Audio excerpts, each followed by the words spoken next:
Ellen Martinez wiped sweat from her forehead as she stared at the computer screen. The lab was quiet at 3 a.m. Only the hum of machines broke the silence. Ellen had worked at the North American Quantum Research Institute for 8 years. Tonight was different. Tonight, everything would change. "Alan, come look at this," she called to her colleague. Alan Wilson hurried over, coffee mug in hand.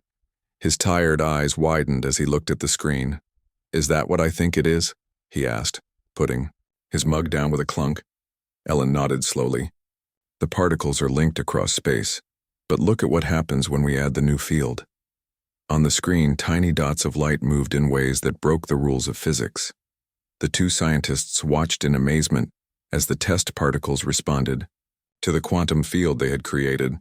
"We need to call Patricia," Alan said, reaching for his phone. Within an hour, Patricia Jones arrived at the lab, her red hair messy from sleep. The three scientists ran the test again and again. Each time the results were the same. They had discovered something new, something big. "We can manipulate gravity," Ellen explained, drawing a quick sketch on the whiteboard. "Not just reduce it or increase it. We can bend it, shape it, and even fold it." Patricia shook her head in wonder. "Do you understand what this means?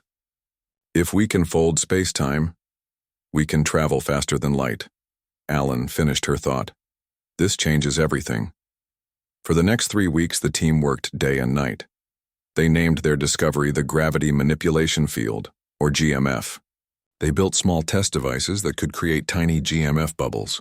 Objects inside these bubbles could move in ways that seemed impossible. Ellen often stayed latest in the lab. One night, as she adjusted the controls on their latest prototype, she saw something that made her heart race. The test object didn't just move fast. It vanished from one spot and appeared in another. For a tiny moment, it had jumped through space. "We did it," she whispered to the empty lab. News of their discovery was supposed to stay secret, but science this big couldn't stay hidden. Word spread through the scientific community. Then came the reporters asking questions about the biggest discovery since Einstein. On a rainy Tuesday morning, Ellen arrived at the lab to find black SUVs parked outside. Men and women in dark suits waited in the lobby.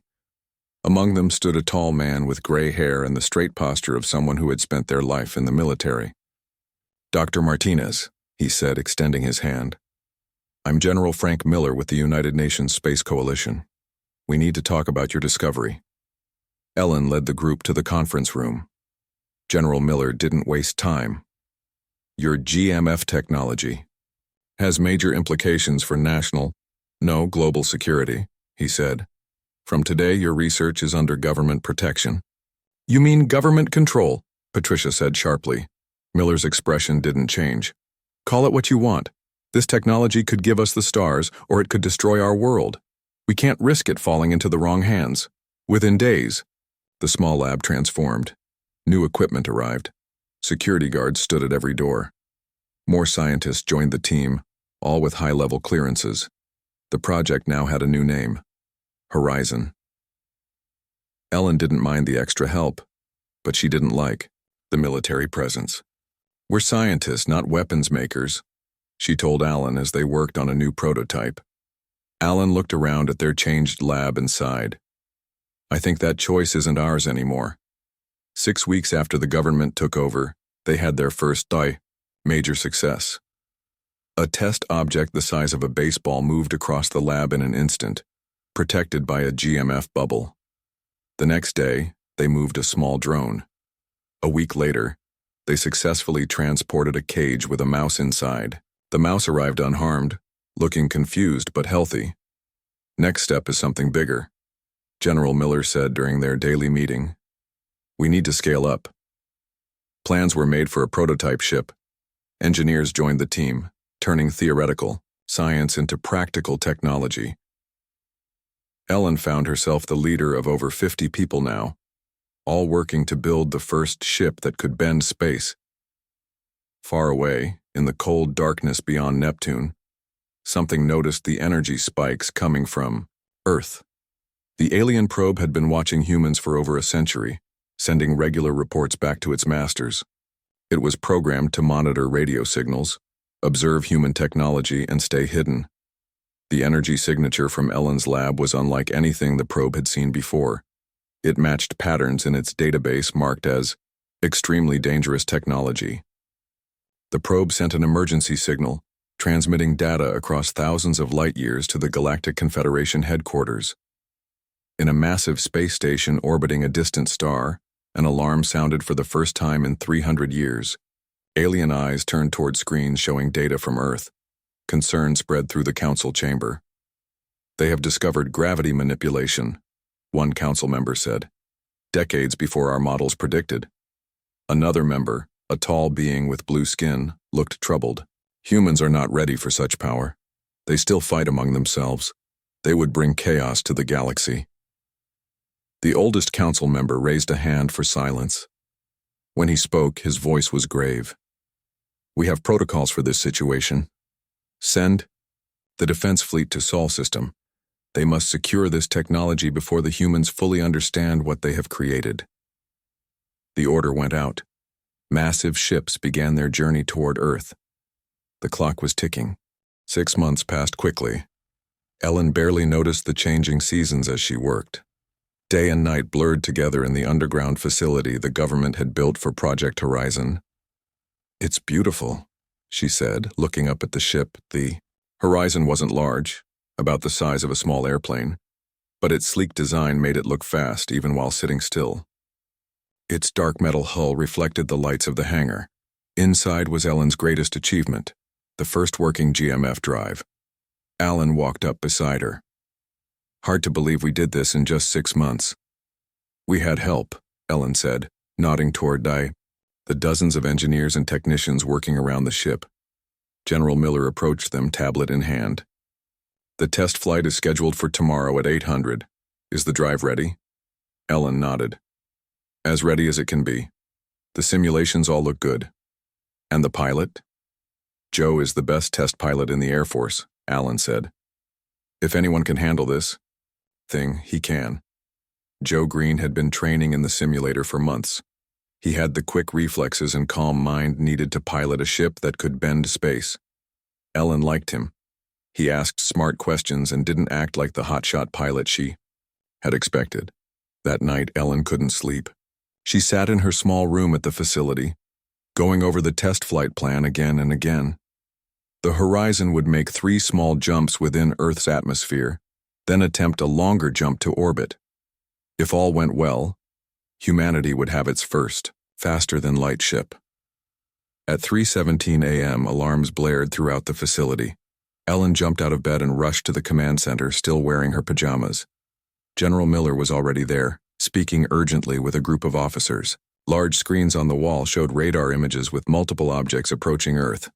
"What's happening?" Ellen asked. Miller turned to her, his face grim. "Something just entered our solar system. Multiple objects moving at impossible speeds. They passed Jupiter's orbit 10 minutes ago." Ellen stared at the screen. "Could it be a natural phenomenon, maybe related to our GMF tests?" "Not natural," said a technician monitoring the radar. "They're slowing down and changing course. These are ships, Dr. Martinez." Within hours, 7 enormous vessels positioned themselves in orbit around Earth. Each was larger than Manhattan, dwarfing even the biggest human space stations. Military forces worldwide went on high alert. Fighter jets scrambled, nuclear weapons were armed. "They're not attacking," General Miller said, watching the monitors closely. "They're just waiting." At noon, every electronic device on Earth, phones, computers, televisions, radios, turned on by themselves. A face appeared on the screens. It wasn't human. The being had smooth purple skin, large eyes with vertical pupils, and no visible nose. "Humans of Earth," the being said in perfect English. "I am Admiral Krelvox of the Galactic Confederation Defense Force. We have detected that you have developed technology beyond your evolutionary maturity." Ellen felt a chill run down her spine. "The gravity manipulation field is classified as a Class A restricted technology under Confederation law," the alien continued. "Its development by non-member species is prohibited. Surrender all research and prototypes immediately. You have 24 Earth hours to comply. The transmission ended. The world erupted in panic. Ellen, Alan, and Patricia were quickly brought to a secure bunker beneath the White House. There, world leaders had gathered in an emergency session. The room buzzed with fearful voices speaking in dozens of languages. The President of the United States stood at the head of the table. Dr. Martinez, these aliens know about your technology. What can you tell us about their claims? Ellen felt. All eyes turned to her. The GMF technology works by manipulating space-time. In theory, if misused, it could create dangerous distortions. But we've been extremely careful. That's not the point, interrupted a woman in a military uniform. I'm Commander Susan Harris of the newly formed Earth Defense Initiative. The real question is, do we have the right to develop our own technology without alien interference? They have us outgunned, said the Russian president. Their ships are thousands of years advanced. Perhaps we should consider their demands. Commander Harris slammed her fist on the table. So we just give up? Hand over our greatest discovery because some aliens say we're not mature enough? The room erupted in arguments. Some leaders wanted to surrender the technology to avoid conflict.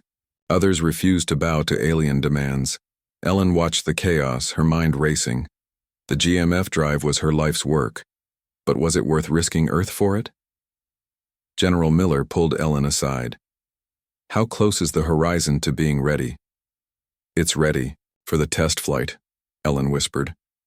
But against those ships, it would be suicide. Maybe not, Miller said quietly. There's something about the GMF drive we haven't told the politicians yet. Something your team discovered last month. Ellen's eyes widened. The neural interface, but that's still experimental. We don't know if... We're out of time for more tests, Miller said. Those aliens want our technology because they're afraid of it. That tells me they know something we don't about its potential. Across the room, the Chinese premier was addressing the group. I propose we attempt diplomatic contact. Perhaps we can negotiate terms that allow us to keep some of the technology. Several world leaders nodded in agreement. Commander Harris looked unconvinced. And if diplomacy fails? No one had an answer for that. Outside the bunker, people around the world stared at the massive alien ships visible in the daytime sky. Some prayed. Some rioted. Most just waited in fear for what would come next. The countdown had begun. Earth had less than 20 hours to decide its fate. Morning came, bringing no answers. The alien ships remained in orbit, silent reminders of the approaching deadline. In the underground bunker, world leaders argued in circles. Ellen sat apart from the others, deep in thought. Patricia brought her a cup of coffee and sat beside her. What are you thinking? Patricia asked. Ellen looked up. I'm thinking about what makes the GMF drive special. Why these aliens crossed thousands of light years to take it from us. Patricia lowered her voice. Is it the neural link? The way it connects to human brainwaves? Ellen nodded. That's what doesn't make sense. The basic GMF technology is impressive but not worth this kind of response. But when we connected it to Joe during those tests, the discovery had been accidental. Joe Green had been wearing a neural monitor during simulator training. The system recorded his brain activity as he imagined moving through space. When they fed that data into the GMF drive, something unexpected happened. The drive performed 300% better than before. Further tests showed that the quantum field somehow resonated with human thought patterns. The GMF wasn't just a machine. It was a bridge between mind and matter. A human mind could shape the field in ways a computer alone never could. General Miller approached them. Dr. Martinez, we need to talk. He led them to a small side room. Commander Harris and Joe Green were already waiting. The politicians are going to surrender, Miller said without preamble. They're drafting the terms now. Commander Harris looked furious. We can't just give up our best technology. We won't, Miller said. I've spoken with key military leaders. We have a plan, but it's risky. He turned to Joe. Captain Green, are you willing to pilot the Horizon for real, not a test? Joe straightened. Yes, sir. But against those alien ships? Not against them, Ellen said suddenly. Away from them. The horizon is small. If we launch from the underwater facility in the Pacific, they might not detect it immediately. Miller nodded. The plan is to save our technology by proving it works. Captain Green will take the horizon beyond our solar system, proving humans can travel faster than light. A demonstration of capability, Patricia said thoughtfully. Show them we won't be bullied. It's more than that, Commander Harris added. It's about sending a message. Humans won't just surrender what we've worked so hard to create. Ellen looked at Joe. The neural interface is experimental. We've never used it on a real flight. Joe smiled slightly. I've been connected to the simulator for months. It feels like part of me now. The plan came together quickly. While diplomats stalled the aliens with questions and requests for clarification, a small team prepared for the Horizon's launch. The ship was transported in pieces to the secret facility beneath the Pacific Ocean. Engineers worked around the clock to reassemble it. Ellen, Patricia, and Alan fine-tuned the GMF drive. When Admiral Krelvox extended the deadline by 6 hours for final diplomatic considerations, Earth's leaders were relieved. They didn't know it was exactly what the resistance team needed. Joe wasn't going alone. A small crew would join him. Lisa Chen, a navigation expert, Ben Rodriguez, an engineer, and Keith Morris, a communications specialist. All had trained with GMF simulators, though none had Joe's natural connection to the technology. 3 hours before the new deadline, the Horizon was ready. The crew boarded the ship in the underwater hangar. Ellen made last-minute adjustments to the neural interface, a sleek helmet that would connect Joe's brain directly to the GMF drive. Remember, Ellen told Joe as he prepared to put on the helmet, your thoughts will shape the field. The ship will respond to your instincts more than the controls. Joe nodded. It's like the simulator, but more intense, right? Much more intense, Ellen confirmed. But you can handle it. Your brain patterns are perfect for this. The launch countdown began. Water drained from the massive chamber. The hangar doors above slid open, revealing the night sky through hundreds of feet of clear water. Ellen and her team retreated to the control room. General Miller and Commander Harris watched from a secure bunker in Washington, D.C. World leaders, still unaware of the plan, continued their emergency session. Horizon ready for launch. Joe's voice came through the speakers. Neural interface online. Ellen checked the readings. The connection between Joe's brain and the GMF drive was stronger than ever. All systems go. You're clear for launch, Captain. Theo. Horizon rose slowly through the water, then shot into the night sky. Radar stations across the Pacific detected it, but most assumed it was a conventional aircraft. The alien ships noticed it too late. By the time they identified the energy signature, the Horizon was accelerating toward the edge of the solar system. They're sending ships after us, Keith reported from his station. 2 Confederation vessels broke from Earth orbit, pursuing the Horizon. They were bigger, likely faster, and certainly more heavily armed. Joe closed his eyes behind the neural interface helmet. He didn't just pilot the ship, he became the ship. His thoughts merged with the GMF drive. When he imagined moving left, the ship didn't just turn left, it seemed to slide sideways through space itself. They're firing, Lisa shouted as energy weapons lit up the darkness behind them. Joe didn't need instruments to sense the danger. The neural connection gave him an awareness that spread beyond the ship. He felt the disturbance in space as enemy weapons approached. His response was instinctive, not a conscious command but a reflexive desire to be elsewhere. The GMF drive responded instantly, bending space around the Horizon. The alien weapons passed through empty space where the ship had been a fraction of a second before. On Earth, Ellen watched in amazement as the data came in. The neural interface is working better than we ever imagined. The ship is moving in ways that should be impossible. He's not just flying it, Patricia whispered. He's dancing with the fabric of reality. The Confederation ships fired again and again, but could not hit the Horizon. Its movements were too unpredictable, too fluid, because they followed the rapid, intuitive patterns of a human mind rather than the logical algorithms of a computer. Washington, D.C. Commander Harris watched the radar with growing hope. "General, I think we might have a chance after all." Admiral Krelvox watched the battle unfold from his command ship. Nothing in his 200 years of military service had prepared him for this. The tiny human vessel moved like no ship he had ever seen. "Impossible," he muttered as the horizon evaded. Yet another barrage of energy weapons. His second-in-command, Commander Zev, approached. "Admiral, our weapons cannot lock onto their ship. Its movements do not follow any known pattern." "How are they doing this?" Krelvox demanded. "Their technology is primitive." "Not primitive," Zev corrected. "Different. Our analysts believe they have somehow linked their GMF drive to their nervous systems." Krelvox's eyes widened. The Confederation had explored neural interfaces centuries ago but abandoned the research. Machine intelligence was more predictable, more controllable. No one had seriously considered using organic brains to guide space-time manipulation. On the horizon, Joe felt more alive than ever before. Each evasive maneuver came naturally, like dancing to music only he could hear. The neural helmet fed data directly to his brain, and his thoughts shaped the GMF field in real time. "They're firing again," Lisa warned from her station.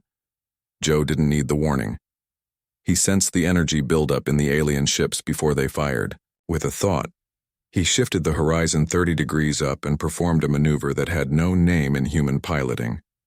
The ship seemed to fold around itself, appearing hundreds of miles away in an instant. "We can't just keep dodging," Ben said, from the engineering station. "The drive will overheat eventually." Joe opened his eyes briefly.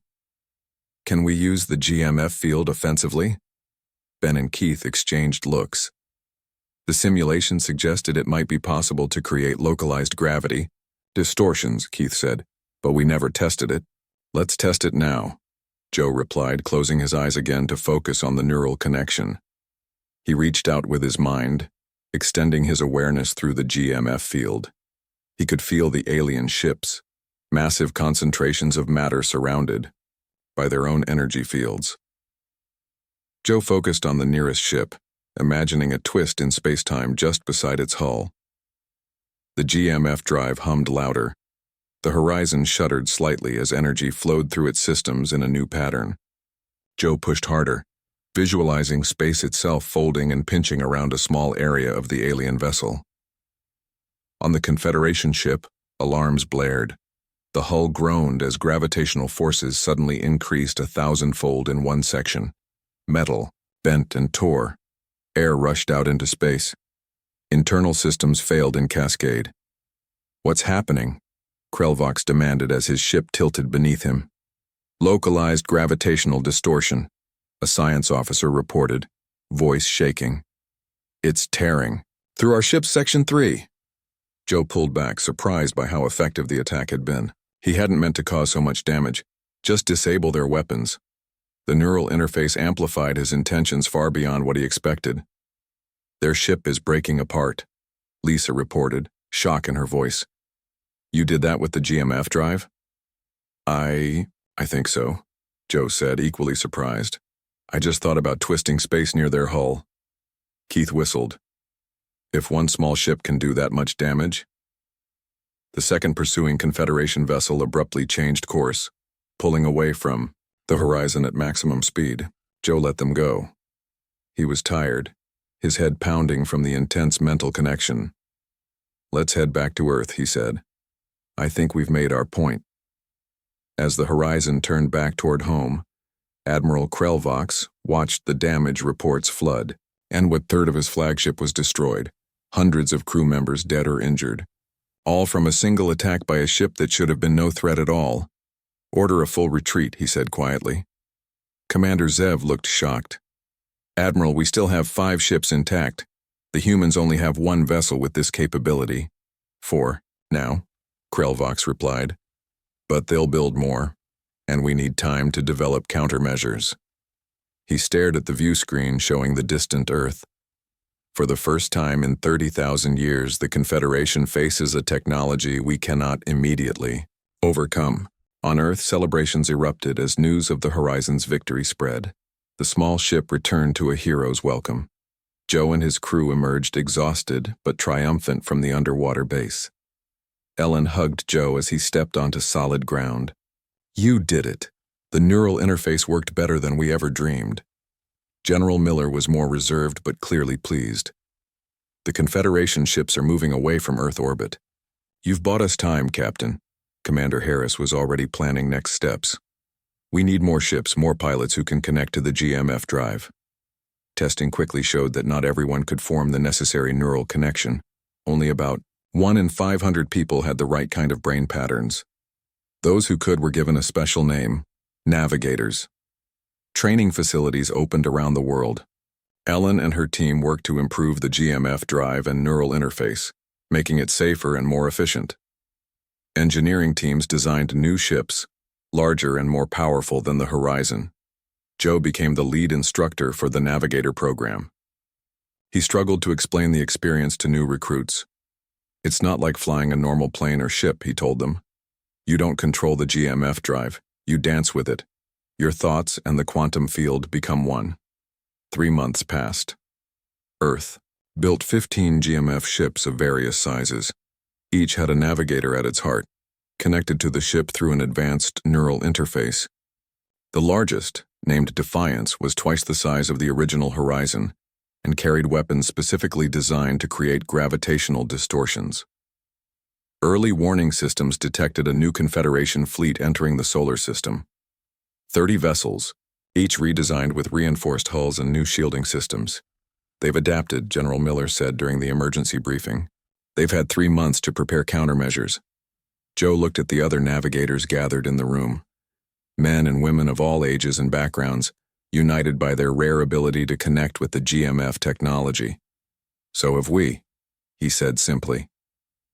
The battle lasted less than an hour. The Confederation ships entered Earth orbit in perfect formation, their new shields glowing with energy. Earth's 15 GMF ships rose to meet them. Joe led the human fleet in the Defiance. As the ships closed in, he felt the other navigators through a strange connection. Not quite telepathy, but something similar. The GMF fields created a link between their minds. "Remember your training," Joe said over the comm. "Don't fight the field. Become one with it." The Confederation opened fire first. Their weapons were more powerful than before, designed to create counterfields that would disrupt the GMF technology. 3 human ships were hit in the first volley. 2 managed to escape, but 1 exploded in a flash of blue light. Joe felt the loss like a physical pain. The navigator on that ship had been Sarah, a former pilot who had become his friend during training. "Now," he ordered. The human fleet responded as one. The GMF ships moved in ways that defied normal physics. They seemed to flicker in and out of existence, appearing where the Confederation least expected. Each navigator brought their own style to the battle, some aggressive, some defensive, all unpredictable. Admiral Krelvox watched in growing horror as his carefully planned attack fell apart. His ship's new shields could block some of the gravitational attacks, but not all of them, and they couldn't hit what they couldn't predict. "Their connection to the technology," he said quietly. "It's not just neural, it's spiritual." Within 40 minutes, 13 Confederation ships were disabled or destroyed. The humans had lost only 3 vessels. The rest of the alien fleet retreated to a safe distance. Admiral Krelvox requested a ceasefire. For the first time, he approached Earth as an equal, not as a primitive world to be managed. 1 week later, Ellen Martinez stood in a large meeting room aboard the Confederation flagship. General Miller and Commander Harris stood beside her. Joe and 2 other navigators waited nearby. Across the table sat Admiral Krelvox and the Confederation Council representatives. "The Council has voted," announced the eldest alien, his skin a pale blue. "Earth will be offered conditional membership in the Galactic Confederation. This is unprecedented for a species at your development stage." Ellen looked at the aliens carefully. "What made you change your minds?" And Admiral Krelvox answered, "What makes your GMF technology truly powerful isn't the science. It's the integration with human consciousness. Your minds, creative, intuitive, unpredictable, transform the technology into something we've never seen before. Within 10 years, Earth became a major power in the galaxy. Humans were sought after as navigators on ships of many species. Earth's unique combination of technology and human consciousness gave it influence far beyond its size. One day, Ellen stood on the observation deck of Earth's first space station. She watched ships coming and going, human vessels alongside alien craft of all shapes and sizes. "We were lucky," she said to Joe, who stood beside her. "Lucky how?" he asked. Ellen smiled. "Not lucky that we discovered the GMF technology. Lucky that we discovered it our way, the human way." Throughout known space, a new saying emerged among spacefaring civilizations. Beware the humans. They don't just use their technology, they become it.